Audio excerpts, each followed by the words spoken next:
Hindi lang isang beses nangyari yun eh. Ano bang boyfriend ang deserve mo? Matapos mo itong maranasan, ano ba dapat ang deserve na boyfriend ni Jenna?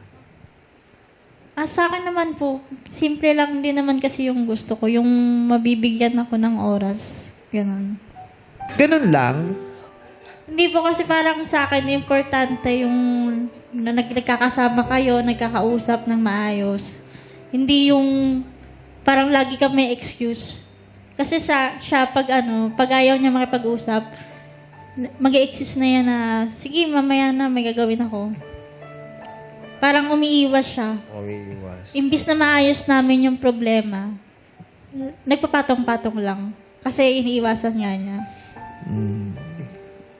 Sa 27 years, yun ang para sa yung yun ang deserve mong sa mga naranasan mo. Ang deserve kong lalaki basta yung may time sa akin, nakikipag-usap sa Yung akin. financially stable din po. Tsaka may commitment. Oo. Yes po. Yung ipaglalaban ka din.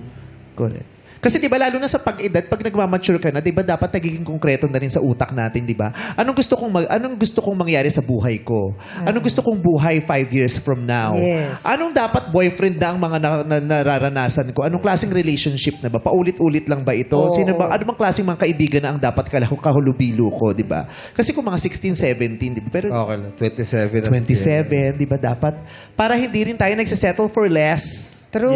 Yes. Parang nung panahon ko, Meme. Panahon Ang ko talaga. tagal na yan. Panahon ni Sana talaga maalala mo. Grabe naman! Grabe kayo sa tagal ng panahon. Hindi, di ba? I had a failed marriage nung una.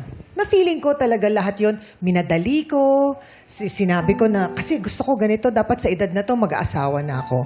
So nung after that, ang dami kong naging mga roller coaster na emotions na iba-iba until napagod ako. And then sabi ko, isusulat ko yan sa index card. Kung ano yung katangian ng lalaki na gusto kong ipadala ni Lord para sa akin na makikilala ko. So, in-itemize ko talaga yun. Nilagay ko na dapat 1, God-fearing. Number 2, dapat pareho kami ng values in life.